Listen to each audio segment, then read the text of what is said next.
An elite Navy SEAL was 20 miles deep into the frozen Alaskan wilderness, facing the final survival test of his entire military career. A board of high-ranking commanders watched his every move through a drone, waiting for him to prove his cold, calculating efficiency.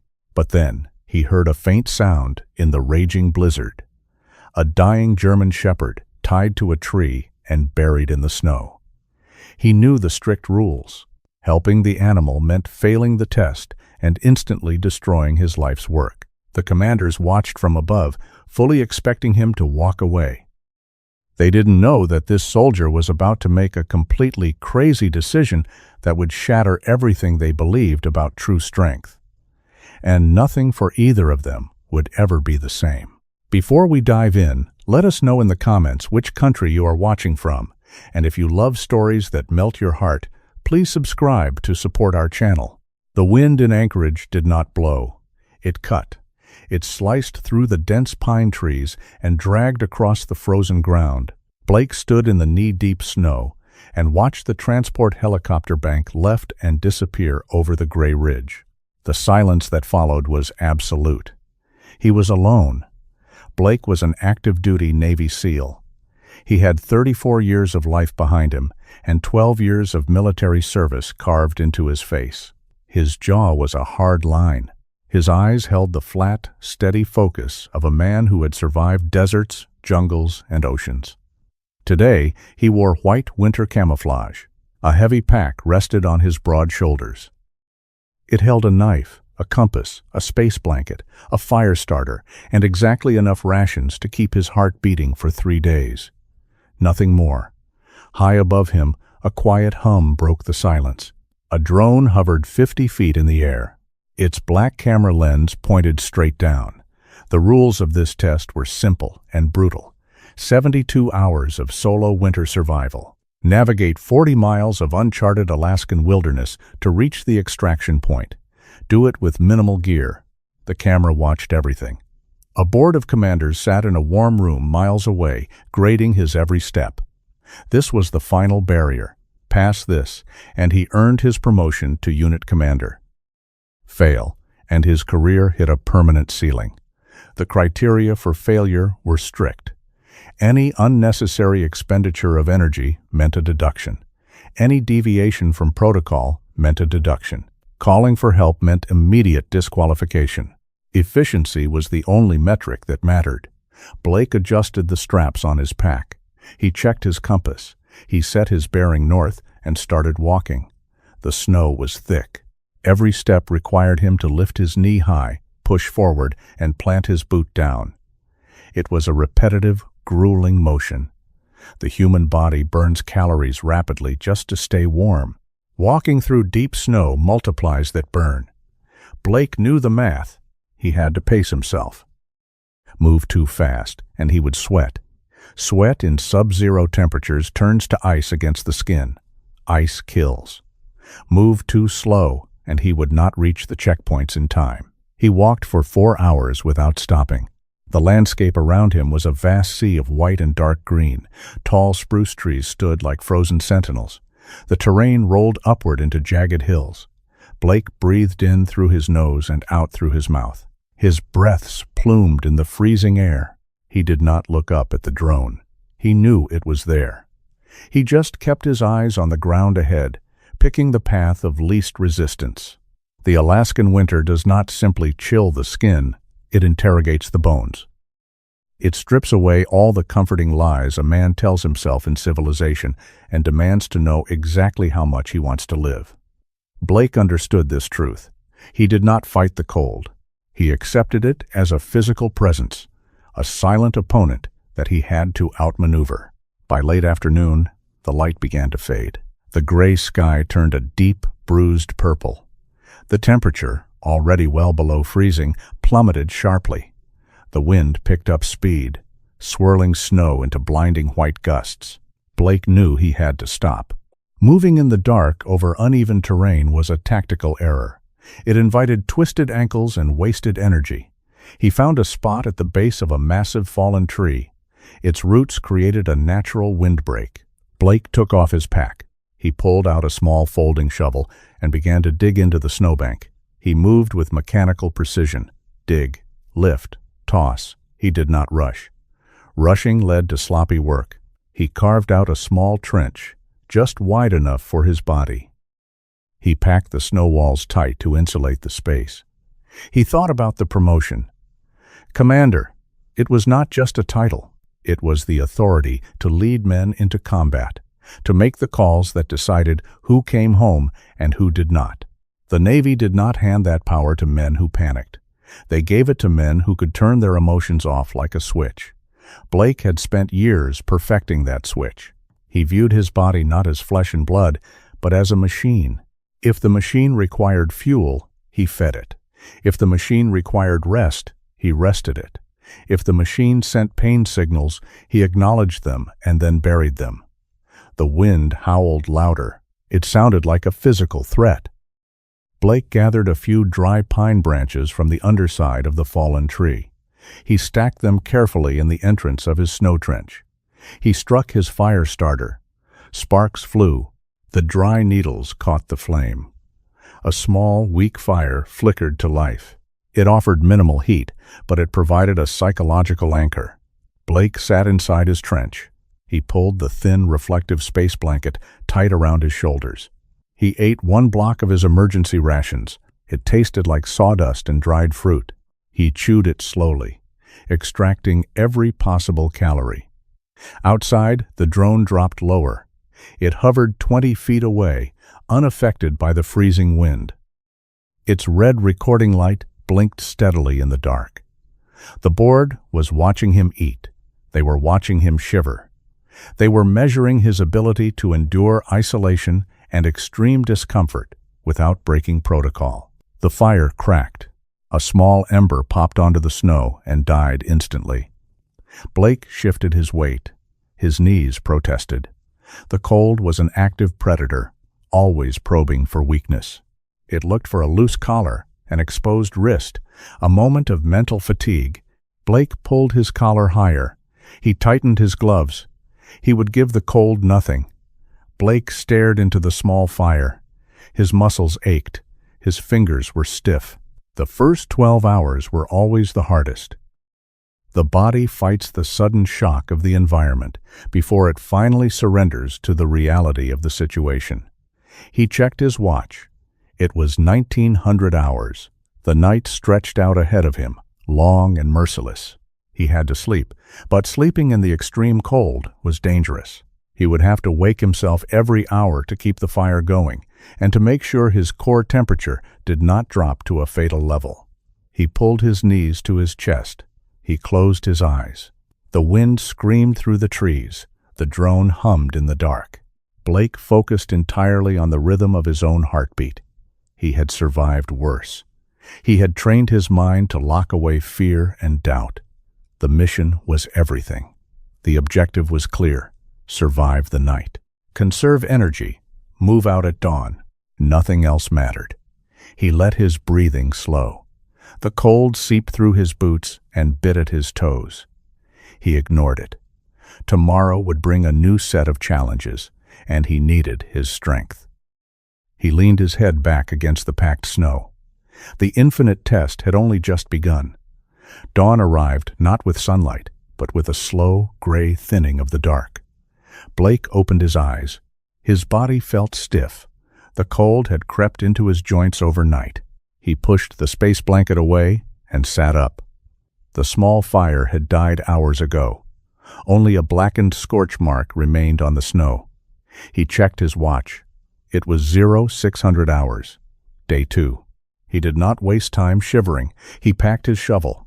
He folded the space blanket into a tight square and shoved it into his pack. He took out his second ration block. He broke off a small piece and chewed it. The texture was chalky. It offered no warmth, but it provided the fuel his muscles demanded. He washed it down with a mouthful of water from his canteen. The water was slushy, on the verge of freezing solid. He tucked the canteen inside his jacket, close to his chest. Body heat would keep it liquid. Blake stood up. He adjusted his pack. He looked at the sky. The clouds hung low and heavy. The wind had not stopped. It whipped loose snow into the air, creating a white haze. He checked his compass and set his bearing. He stepped out of his snow trench and began to walk. The terrain grew steeper. The flat pine forest gave way to an upward slope. Large boulders jutted out of the snow like gray teeth. Blake picked his route carefully. He avoided the deep drifts between the rocks. He stepped on the exposed ridges where the wind had blown the snow away. Every step was calculated. Every movement had a purpose. He conserved his energy. He breathed evenly. High above him, the drone reappeared. It descended from the gray clouds. Its rotors hummed a steady mechanical tune. It tracked his progress. It recorded his pace. The camera captured the way he navigated the rocks. The board of commanders sat in their warm room, watching screens, taking notes. They looked for hesitation. They looked for weakness. Blake gave them nothing. He moved like a machine. Sometimes, survival is not about fighting the environment. Survival is about fading into it. A man who fights the winter will lose every time. A man who moves with the winter, who accepts its terms, might live to see the spring. Blake knew this truth deeply. He did not force his way through the brush. He found the gaps. He did not sprint up the incline. He climbed at a steady, rhythmic pace. He became part of the silent, freezing landscape. The temperature dropped further as he gained elevation. The air grew thinner. His lungs worked harder to pull in oxygen. The wind screamed past his ears. He pulled his hood tighter. He kept his eyes on the ground, searching for stable footing. A slip here would result in a twisted ankle. A twisted ankle meant failure. Failure meant the end of his career progression. His thighs burned with the effort of lifting his boots out of the heavy snow. He ignored the burning. Pain was just information. It told him his muscles were working. He acknowledged the information and kept climbing. By midday, the slope leveled out into a wide plateau. The trees here were sparse and twisted. The wind had battered them into unnatural shapes over decades. The snow was packed hard into ice. Blake walked across the plateau. His boots crunched against the frozen surface. The sound was loud in the empty space. The lack of deep snow allowed him to increase his pace slightly without burning extra calories. He moved efficiently, scanning the horizon. He checked his compass again. He was on schedule. He was moving exactly as he had planned. His body ached, but the pain was manageable. He pushed the discomfort to the back of his mind. He focused entirely on the next step, and the next. The white landscape blurred into a continuous loop of ice and gray rock. Then he stopped. He stood perfectly still. The wind howled around him. He turned his head slightly. He listened. At first, he heard nothing but the roaring air. Then it came again. A sound, faint, broken. It did not belong to the wind. It did not belong to a cracking branch or a shifting rock. It was a whimper. Blake tightened his grip on his walking stick. His eyes scanned the white expanse. The sound came from his left. The route to his extraction point lay straight ahead.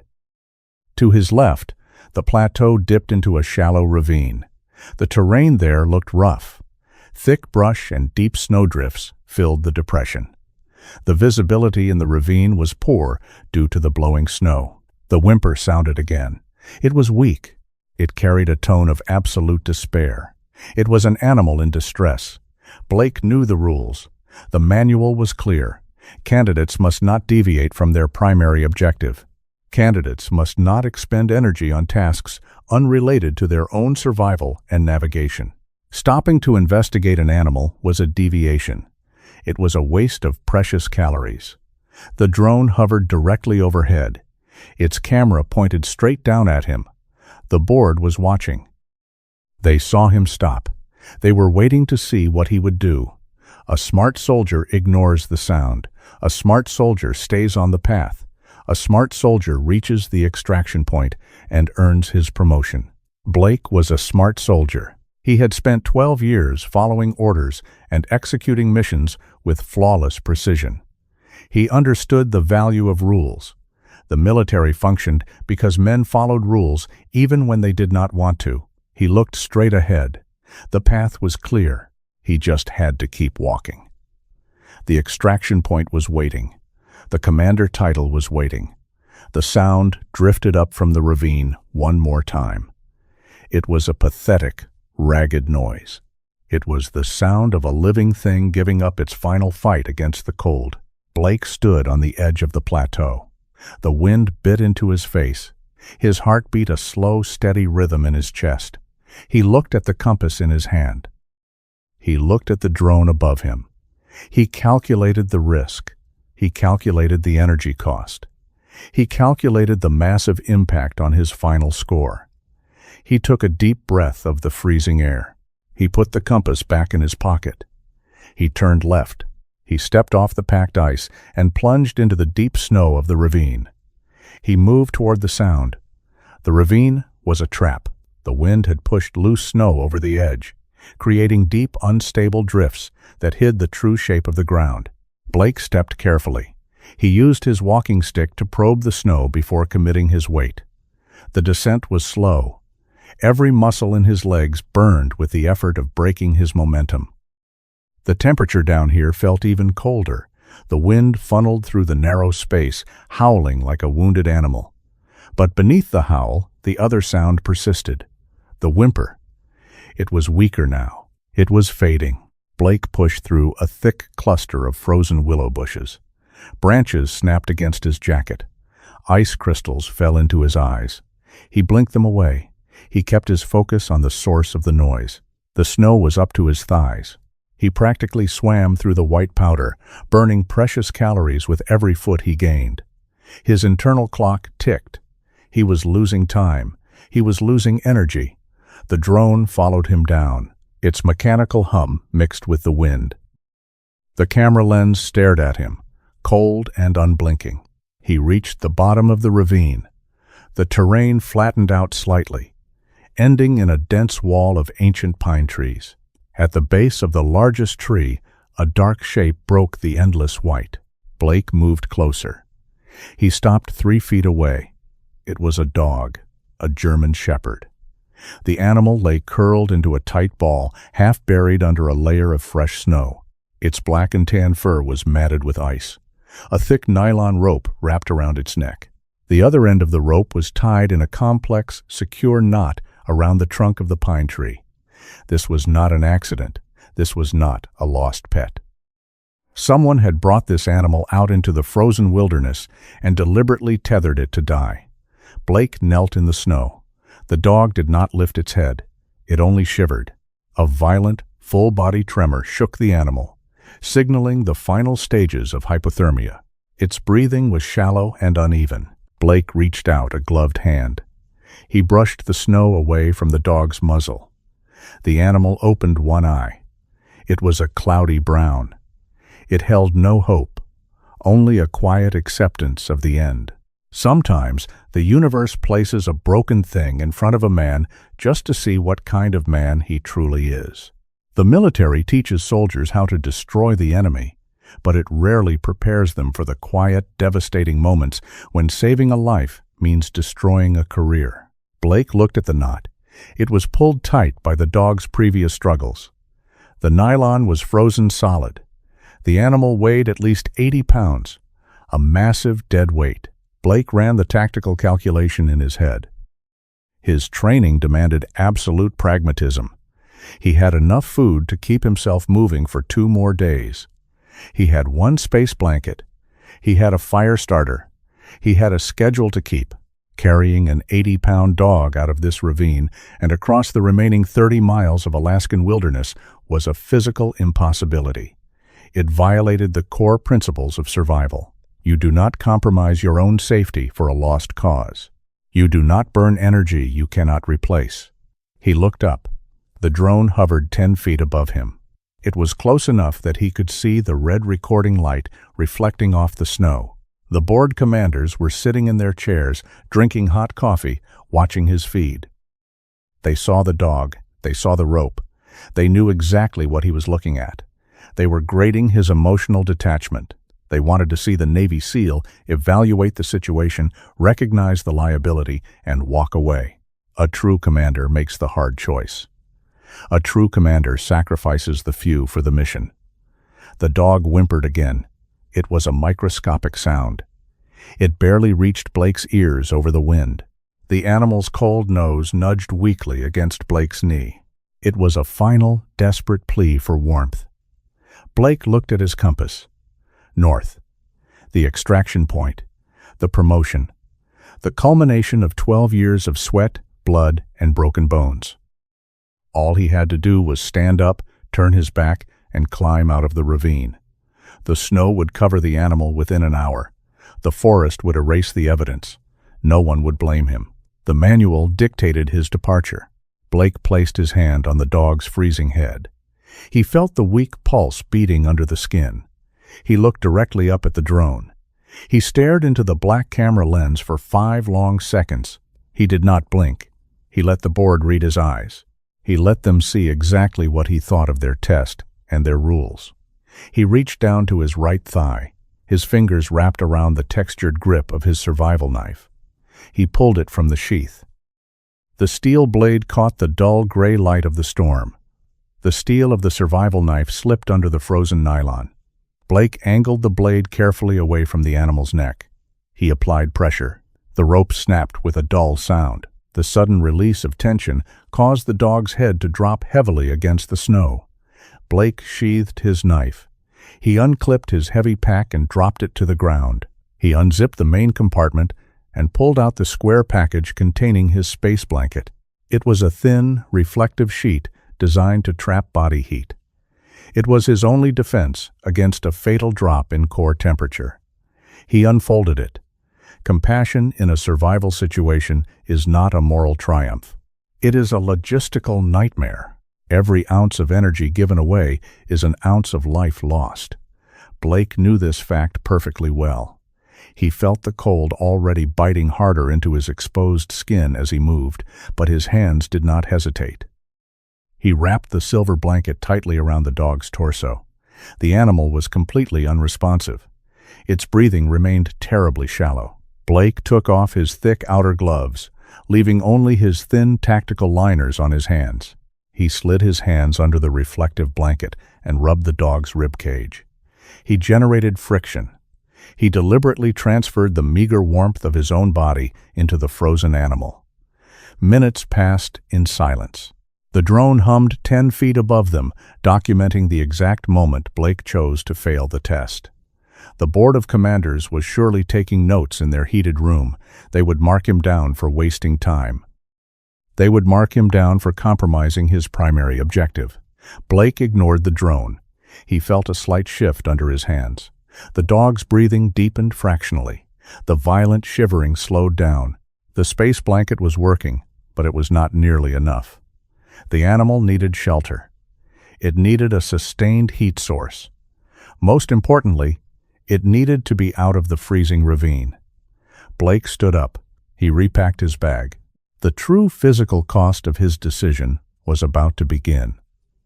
The German Shepherd weighed approximately 80 pounds. It was dead weight, entirely unable to assist in its own rescue. Blake knelt next to the animal. He worked his arms carefully under the dog's front and hind legs. He positioned the center of the animal's mass across the back of his neck and shoulders. He took a deep breath of the freezing air. He planted his boots firmly in the deep snow. He engaged his legs and lifted. The weight hit him immediately. It compressed his spine. It drove his boots deeper into the snowbank. His knees shook under the sudden, massive load.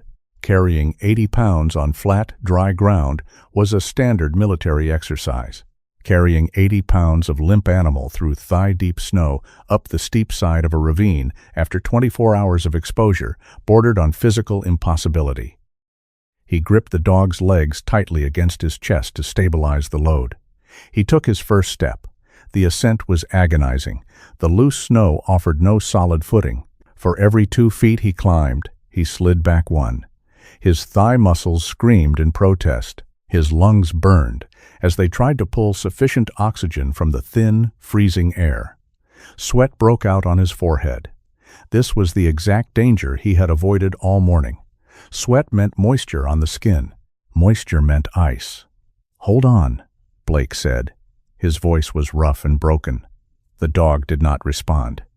He pushed forward. He used the twisted roots of the willow bushes as handholds. He dug his boots violently into the frozen earth hidden beneath the snow. The drone adjusted its altitude to follow him up the steep incline. The mechanical sound of its rotors mixed with Blake's heavy, ragged breathing. It took him 45 minutes to reach the top of the ravine. By the time he dragged himself over the edge and collapsed onto the flat plateau, his vision was blurred with dark spots. His heart hammered against his ribs like a trapped bird. He lay on his back in the snow for exactly 2 minutes. He forced his breathing to slow down.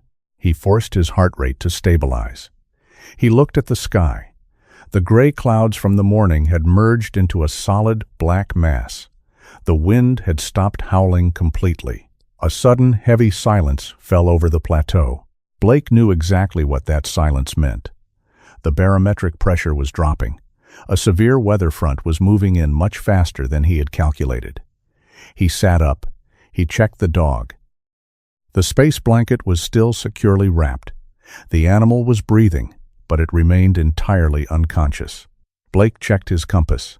The extraction point was 28 miles away. The first flakes of snow began to fall. They were not light and fluffy. They were hard, driving pellets of ice. Blake forced himself to stand. He hoisted the dog back onto his shoulders.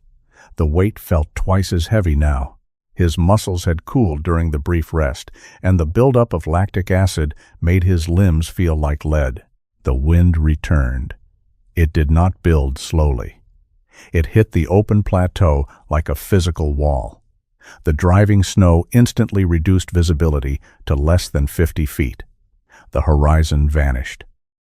The distant trees vanished. The world shrank to a small white circle of absolute chaos. Navigating in a whiteout is a test of pure discipline. Instinct tells a man to walk in circles. Panic tells him to run. Blake fought both urges down. He held his compass tight in his right hand, keeping his thumb securely on the bezel.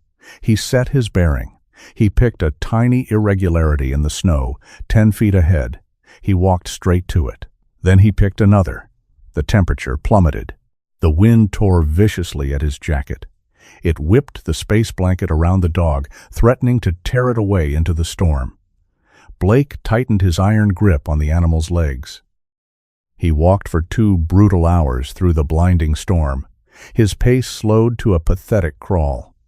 The snow deepened rapidly. Every single step was a violent battle against gravity and exhaustion. His core temperature was dropping fast. He could feel the deep chill settling permanently into his bones. He had given his only thermal shield to the dying animal on his back. The drone struggled immensely against the wind. It dropped lower, flying just behind Blake's right shoulder to maintain visual contact through the thick blizzard. The camera lens was already coated with a thin layer of ice. Blake's left foot caught a hidden ridge of solid ice beneath the fresh snow. He stumbled. The massive weight on his shoulders pulled him severely off balance. He pitched forward. He tried to twist his body to protect the dog, but his weak knees buckled instantly. He hit the frozen ground hard. The impact drove all the breath from his lungs. The dog slipped from his shoulders and landed softly in the deep snow beside him. Blake lay there. The whiteout raged violently over him. The cold began to whisper to his tired mind. It told him to stay down. It told him the pain would stop completely if he just closed his eyes. The test was over anyway. He had failed. There was no shame in resting for just 1 minute. He opened his eyes. He looked at the silver bundle lying motionless in the snow next to him. The dog was still breathing. Blake pushed his bare hands into the freezing snow. He ignored the intense burning in his muscles. He ignored the freezing wind tearing at his face. He ignored the drone hovering above him like a mechanical vulture. He forced himself back onto his knees. The path to the extraction point was truly hopeless in this weather. The primary objective was gone. Only the crazy decision remained. Blake forced his hands into the deep snow. The cold burned his skin, but the pain told him he was alive. He looked at the silver bundle lying beside him. The dog's chest rose and fell in a shallow, uneven rhythm. The space blanket fluttered violently in the wind. "All right, buddy," Blake said. His voice cracked in the freezing air. "I need a name for you. Something tough. Let us go with Bouncer." Giving the dog a name made it real. It was no longer a liability. It was a partner. Blake grabbed the edges of the space blanket. He hoisted Bouncer back onto his shoulders. The dog's weight nearly drove Blake straight back into the frozen ground. He locked his knees. He balanced the 80 pounds of dead weight across his neck. He adjusted his grip on the animal's front legs. He started walking again. The blizzard intensified rapidly. Wind battered Blake from all sides. The snow fell so thick it created a solid white wall in front of his face. He held his compass tight in his gloved hand. He checked the needle every 10 steps. North. Just keep moving north. The drone hovered closer. The operator back at the base was likely trying to get a better view through the heavy storm. The mechanical hum of the rotors cut through the wind. It was a constant, mocking reminder of the Board of Commanders. They were sitting in a climate-controlled room. They were drinking hot coffee. They were watching him throw his decorated career away. They were watching him choose a dying animal over a prestigious promotion. Blake did not care. The test no longer mattered. The promotion felt like a distant memory. Only the next step mattered. "We are making good time, Bouncer," Blake lied. The wind swallowed his words instantly. Just a little further. He talked to keep his mind sharp. Silence in the Arctic is a killer. It invites sleep. It invites surrender. Blake refused to surrender. He commanded his legs to move. Lift. Push. Plant. Repeat. The snow reached his thighs in the deep drifts. Every single step required maximum physical exertion. His quadriceps burned like fire. His lower back screamed under the shifting weight of the dog. Hours bled together into a miserable blur. The gray light of the storm offered no indication of the actual time. Blake moved through a heavy haze of exhaustion. His vision narrowed to a tunnel. The world consisted only of the snow directly in front of his boots and the blinking red recording light of the drone. He focused entirely on Bouncer's faint breathing against his neck. The dog was still fighting the cold. If the dog could fight, Blake could fight. He drew strength from the steady rhythm of the animal's fragile heart. He reached a section of highly uneven terrain. The snow here covered large, jagged boulders. Blake used his walking stick to probe the ground ahead of his boots. The wind pushed him hard, forcing him to lean heavily into the gusts just to maintain his balance. The heavy load on his shoulders made him dangerously top-heavy. "Almost through the worst of it," Blake muttered. His lips were totally numb. He could barely feel his own face. He planted his right boot. The snow compressed under his weight. Beneath the soft white powder lay a smooth, angled slab of solid black ice. Blake's boot hit the ice and shot forward instantly. He had zero time to react. The heavy load on his shoulders shifted violently to the left. Gravity took absolute control. Blake fell hard. He twisted his body midair to protect Bouncer. He took the entire brunt of the brutal impact. His left knee slammed directly into a jagged piece of granite protruding from the hidden ice. A sickening crack echoed loudly in the heavy air. Agony exploded up Blake's leg. It was a blinding, white-hot pain that stole his breath entirely. He hit the ground flat on his back. Bouncer rolled off his shoulders and landed safely in a soft snowdrift nearby. Blake gasped. He clutched his left knee with both hands. The pain radiated through his entire nervous system. It was not a dull ache. It was a sharp, catastrophic structural failure. He knew instantly what had happened. He had shattered his kneecap against the rock. He lay in the snow, completely paralyzed by the sheer volume of pain. The wind threw sharp ice crystals into his eyes. The drone dropped lower, hovering directly over his face, recording his pure agony in high definition. Blake squeezed his eyes shut. He forced himself to breathe. In through the nose, out through the mouth. Control the panic. Panic accelerates the heart rate. A fast heart rate pumps blood faster. If he had internal bleeding, panic would kill him faster than the cold. He opened his eyes. He looked down at his left leg. The angle was entirely wrong. The joint was already swelling visibly beneath his thick winter pants. "Bouncer," Blake whispered. He rolled onto his right side. The movement sent a fresh, nauseating wave of pain through him. He reached out and grabbed the edge of the space blanket. He pulled the dog closer to his chest. Bouncer was completely still. Blake gritted his teeth. He placed his hands flat on the slippery ice. He pushed hard. He tried to get his right leg under his body. He put a tiny fraction of his weight on his broken left knee. The leg gave way instantly. The blinding pain dropped him right back to the frozen ground. He could not stand. He was 20 miles from the extraction point. A severe blizzard raged aggressively around him. The temperature was dropping below zero. He had a shattered knee and an unconscious 80-pound German Shepherd lying next to him. Blake stared directly up at the black camera lens of the drone. He knew the board was watching intently. They were waiting for him to signal absolute defeat. They were waiting for him to press the emergency beacon on his radio vest. Pressing the button meant immediate rescue. It also meant instant and permanent disqualification from the commander program. He reached slowly toward his chest rig. His stiff fingers brushed against the emergency radio. The plastic felt like ice through his thin gloves. He looked down at Bouncer. The dog's breathing was impossibly weak. If Blake called for medevac now, the helicopter would take at least an hour to reach them in this terrible weather. Bouncer did not have an hour, and the military medics would never prioritize a stray animal. They would leave the dog to die. Blake pulled his hand firmly away from the radio. He dug his elbows deep into the hard snow. He pulled his heavy body forward. He dragged his broken leg uselessly behind him. It was a pathetic, agonizing movement. He managed 2 feet of progress. He stopped. He reached back, grabbed Bouncer's space blanket, and pulled the heavy dog up beside him. "We are not done," Blake said. His voice was a harsh, defiant rasp against the wind. "We are not dying here." He dug his elbows in again. He pulled. He dragged the dog. He dragged himself. The drone followed closely, recording every single inch of the excruciating crawl.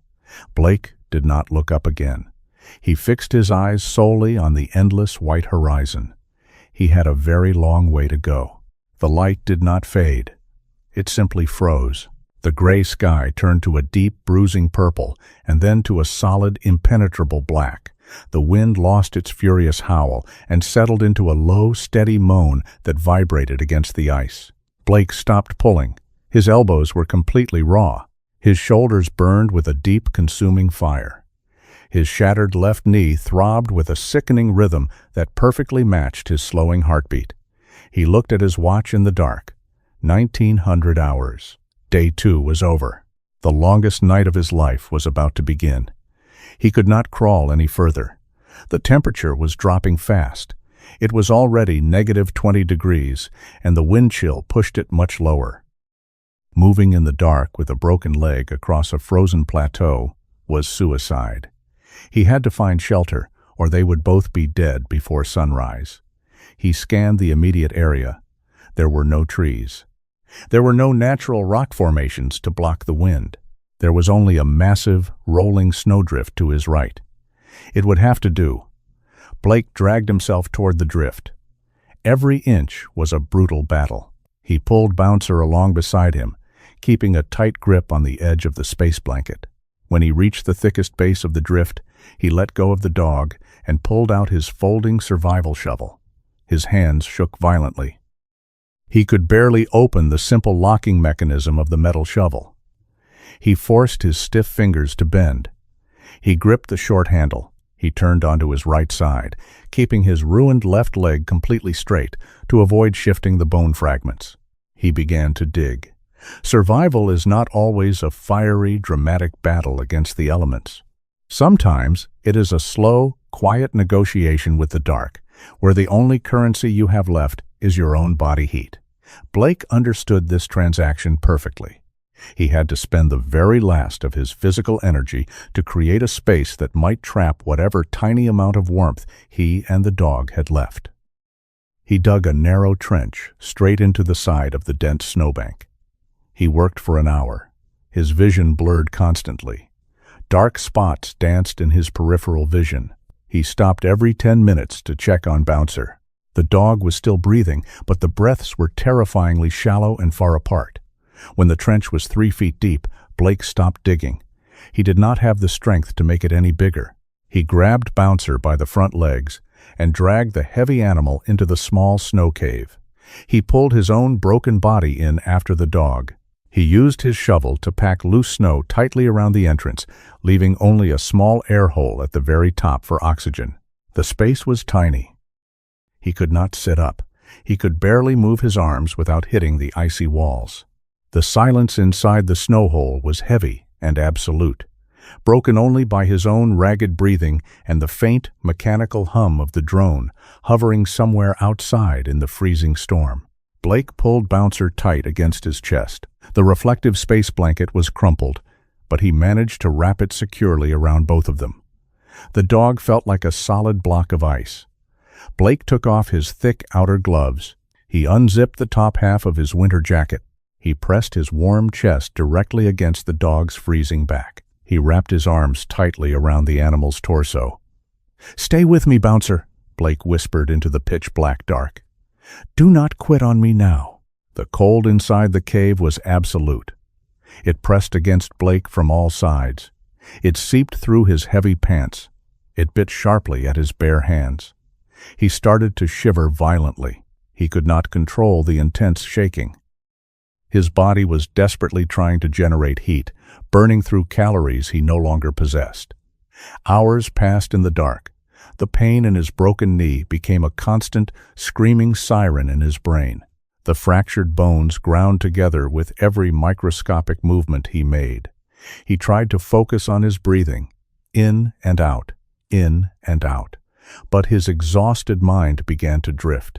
The human brain cannot sustain that extreme level of pain and cold without fracturing. The severe exhaustion started to play terrible tricks on his mind. The white walls of the snow cave seemed to breathe. He heard voices mixed in the wind outside. He heard his old drill instructor yelling at him to get up off the ice. He saw the faces of men he had served with years ago, men who had not made it back from their desert deployments. They stood in the dark corners of the tiny snow cave, watching him silently. They did not judge his failure. They just waited. Blake squeezed his eyes shut and shook his head hard. "Not real," he muttered to himself. "None of it is real. Focus on the dog. Focus on the heartbeat." He opened his eyes. The darkness was suffocating. He pressed his bare hand firmly against Bouncer's ribs. The faint, irregular heartbeat was still there under the matted fur. Then, something changed. Sometime around 0300 hours, Bouncer stopped shivering.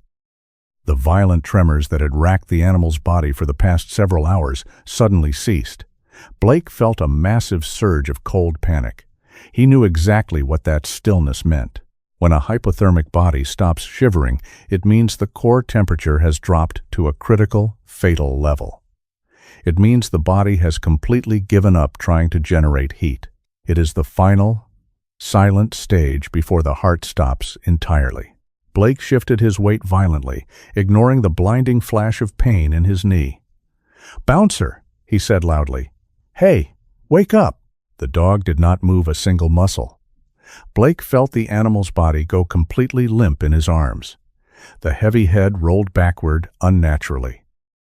The shallow breathing stopped. "No," Blake choked out.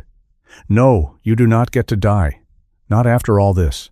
He moved frantically in the cramped, icy space. He rolled the dog onto its back. He placed his bare hands directly over Bouncer's chest. He pushed down firmly. 1, 2, 3, 4. He was performing chest compressions on a dog in a hole in the snow in the middle of the Alaskan wilderness. It was absolute madness, but he could not stop. He leaned forward and blew a long breath of warm air directly into the dog's nose. Then he went right back to the chest compressions. "Come on!" Blake yelled. His harsh voice bounced off the frozen walls of the snow cave. "Fight back!" He pressed his hands down again. He poured every single ounce of his remaining life force into his arms. He rubbed the dog's chest aggressively to generate friction. He breathed into the cold nose again. He absolutely refused to accept the silence. He refused to let the cold win tonight. For 2 agonizing minutes, there was nothing. Only the heavy, dead weight of the animal under his freezing hands. Then, Blake felt a tiny, erratic flutter under his palms. A second later, Bouncer drew in a sudden, sharp gasp of air. The dog's chest heaved upward abruptly. The heart started to beat again. It was weak and completely uneven, but it was beating. Blake collapsed backward against the snow wall. He was completely drained. He had absolutely nothing left to give. He pulled the dog back against his open jacket, wrapping the space blanket tightly around them once more. He buried his cold face in the frozen fur of the animal's neck. He did not know if he was crying or if the ice on his face was simply melting from the exertion. "Good boy," Blake whispered into the dark. "Good boy." He closed his eyes. The violent shivering started again. For both of them, it was the best thing he had ever felt. It meant they were still fighting. They had survived the terrifying climax of the longest night, but the dawn was still hours away, and the infinite test was far from over. The darkest part of the night finally broke. It did not bring warmth, but the sky turned a pale, fragile gray. Blake opened his eyes. His eyelashes were frozen together. He blinked rapidly to clear the ice. The air inside the small snow cave was stale, but it was warmer than the deadly storm outside. He looked down. Bouncer lay against his chest. The dog was breathing. The rhythm was slow, but it was steady. The frantic chest compressions had worked. They had survived the night. Blake tried to shift his weight. The pain in his left knee hit him like a physical blow. The adrenaline from the night had faded entirely. Now, only the raw, blinding agony remained. The joint was massively swollen. The thick fabric of his winter pants felt tight around the injury. He could not bend the leg at all. He checked his watch. 0700 hours. Day 3.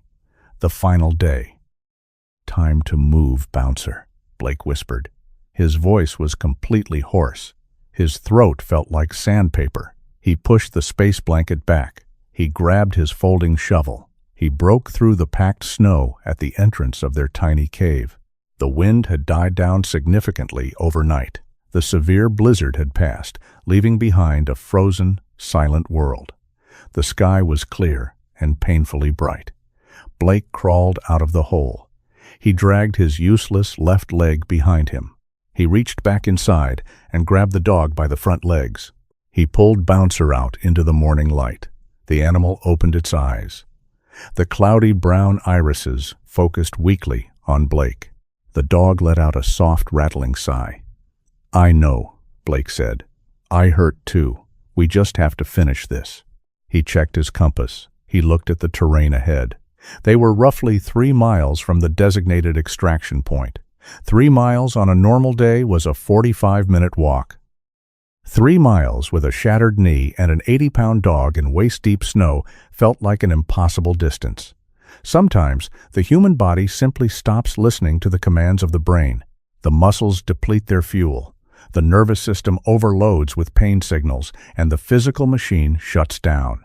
In those moments, only the sheer force of a person's will keeps the blood pumping and the lungs expanding.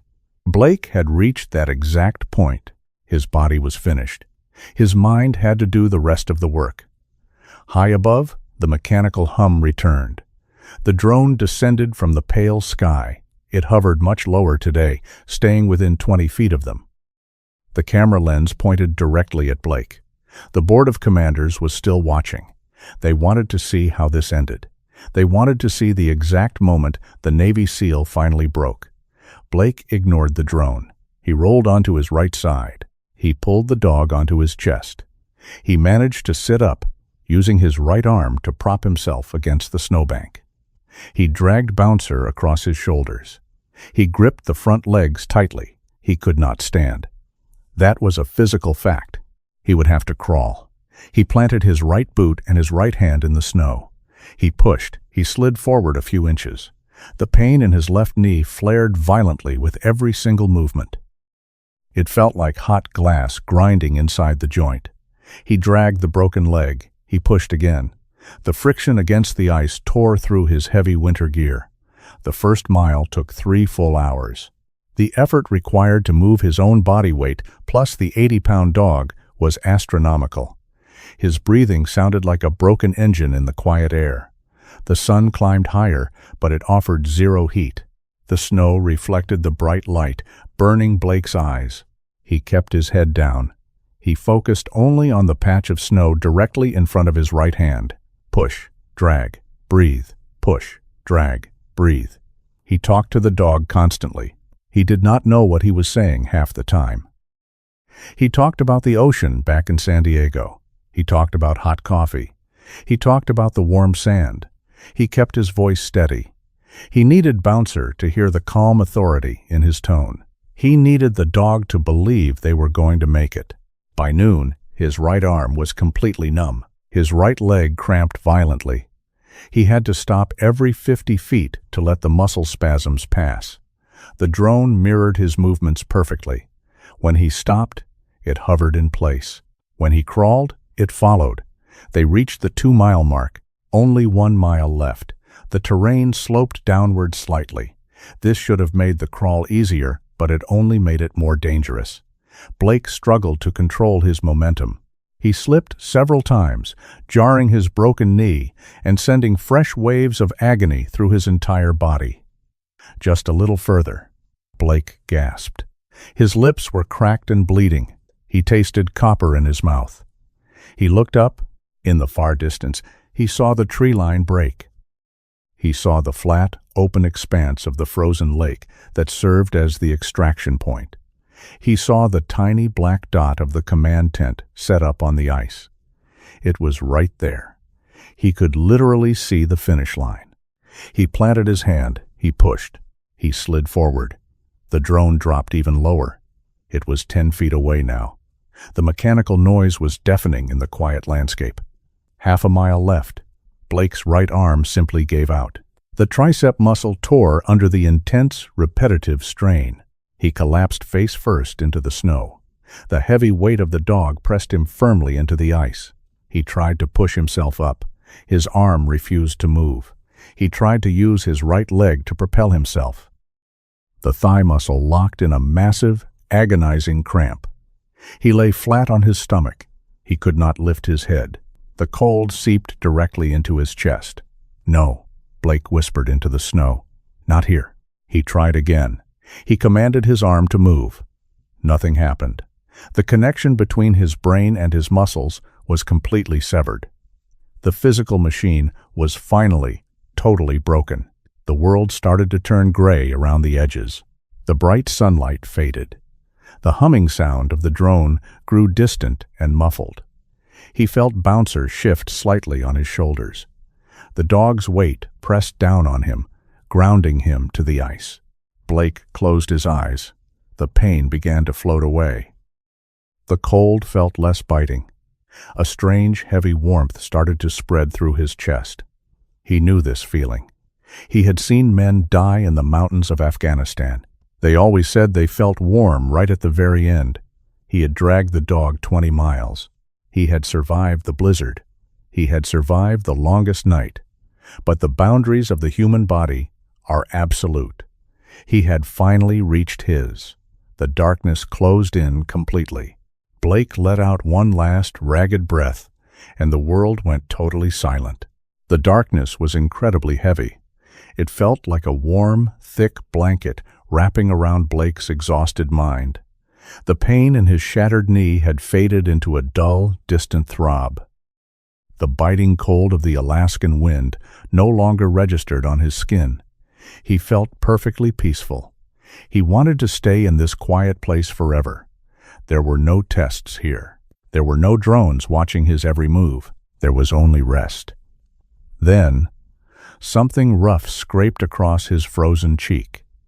It was a sharp, wet sensation. It broke through the comfortable darkness. Blake tried to ignore it, but the feeling returned. A heavy weight pressed against his chest. A warm breath ghosted over his face. A sound broke the absolute silence of the frozen plateau. It was not the howling wind. It was not the mechanical hum of the drone. It was a bark. The sound was incredibly weak, raspy, and broken, but it held a desperate, urgent energy. Blake forced his heavy eyelids open. The bright, blinding light of the morning sun reflected violently off the pristine snow. He blinked rapidly, clearing the ice crystals from his lashes. A dark shape blocked the sun. He focused his vision. Black and tan fur, cloudy brown eyes looking directly into his own. Bouncer was awake. The dog was lying across Blake's chest, actively licking his face and nudging his chin with a cold nose. The animal was weak, shivering slightly, but completely alive. Bouncer had refused to let the cold take him, and now the dog was refusing to let Blake surrender to the ice. A sudden, violent jolt of adrenaline shot through Blake's nervous system. It was the absolute final reserve. It was the very bottom of the tank, dragged to the surface by the sheer will of the animal he had sacrificed everything to save. Blake realized he could not die here. He had carried this dog 20 miles through a deadly blizzard. He had shattered his own body to ensure this animal saw another sunrise. Giving up now was completely unacceptable. "Okay," Blake whispered. His lips cracked, bleeding slightly. "Okay, buddy, I am awake." He dug his elbows deep into the hard, packed snow. He could not use his right arm effectively due to the torn tricep. He could not use his left leg at all. He had to rely entirely on his left arm and his right leg. It was an agonizing, disjointed crawl. Bouncer seemed to understand the desperate situation. The heavy dog slid off Blake's chest and moved to his side. As Blake pushed himself forward, Bouncer used his front paws to drag his own body alongside the soldier. They moved together, a broken man and a broken dog, fighting for every single inch of ground. Every movement was pure torture. The shattered bones in Blake's knee ground together fiercely. The ice tore through the outer layers of his winter gear, scraping his skin raw. He left a faint, pink trail of blood in the snow behind him. He did not look up. He only looked at the patch of ice directly in front of his hand. Push, drag, breathe. Push, drag, breathe. The drone hovered right beside them now. Blake could hear the rotors clearly over his own harsh breathing. The camera captured the blood on his hands.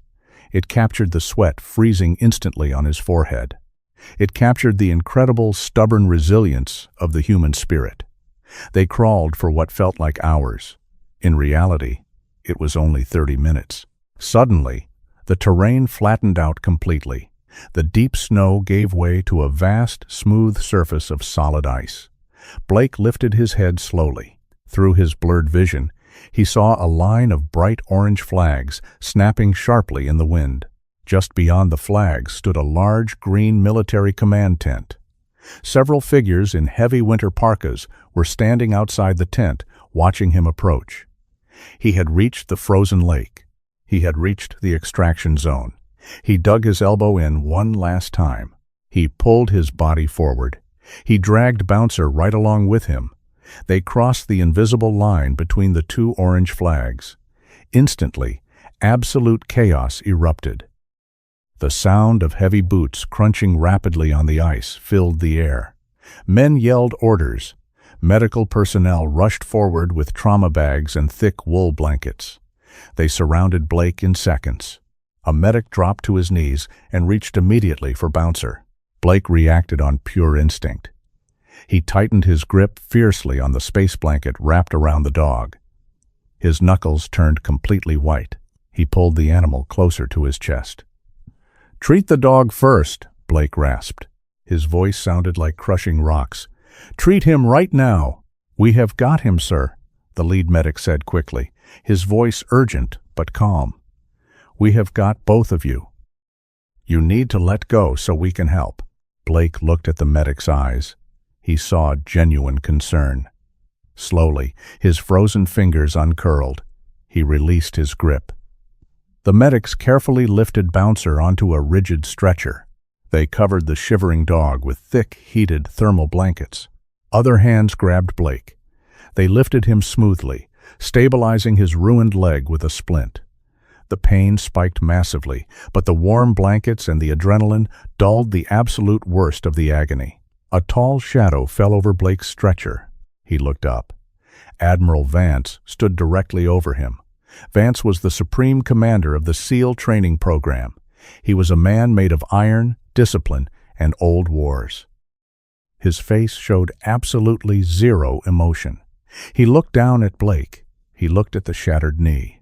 He looked at the medical team loading the dog into the massive transport helicopter waiting on the ice. "You broke protocol, Candidate Blake," Vance said. His voice was quiet, but it carried perfectly over the loud, idling engines of the helicopter. "You deviated from your primary objective. You wasted critical energy. You compromised your own survival for an unauthorized variable." Blake looked straight into the Admiral's cold eyes. "Yes, sir, I did." "Why?" Vance asked sharply. "Because he was breathing, sir," Blake answered simply. "I do not leave the living behind." Vance stared at him for a long, tense moment. The silence felt heavier than the blizzard. Then the Admiral turned around sharply. He gestured to the communications officer standing near the tent. "Put it on the main screen," Vance ordered loudly. "Call the entire unit to attention."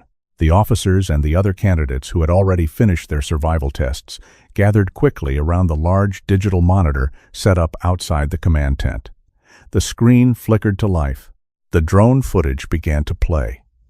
The entire unit watched in absolute silence. They saw the deep ravine. They saw the frozen dog tied cruelly to the tree. They watched Blake draw his knife. They watched him cut the rope. They saw him wrap the dying animal in his only thermal blanket. The footage skipped forward. It showed the violent, blinding blizzard. It showed Blake carrying the massive 80-pound animal through waist-deep snow. It showed the brutal, sudden fall. It showed the exact moment Blake's knee shattered against the hidden rock. Nobody spoke a single word. The men standing around the screen knew exactly what kind of pain they were watching. They knew the impossible physical cost of what Blake had endured. The footage ended with the long, agonizing crawl through the dark night, Blake doing chest compressions on the dog, and finally their arrival at the flags. Admiral Vance turned to face the silent unit. He clasped his hands firmly behind his back. "This survival test is designed to measure efficiency," Vance said loudly, his voice echoing across the ice. "It is designed to measure a man's ability to navigate extreme conditions and return alive. By every single technical metric in the training manual, Candidate Blake failed this test the exact moment he stepped off his designated path to save a stray dog." Vance paused. He looked at the tough men standing in the snow. Then he looked back at Blake, who was still lying on the stretcher. "But a leader is not measured merely by his ability to follow a map," Vance continued, his tone shifting. "A leader is measured by what he truly values when everything else is stripped away. The manual teaches us to preserve our own strength. It teaches us to abandon dead weight. But a man who will abandon a living creature to die alone in the snow in order to secure his own promotion is a man who will eventually abandon his team when the firefight gets too hot." Vance walked slowly over to Blake's stretcher.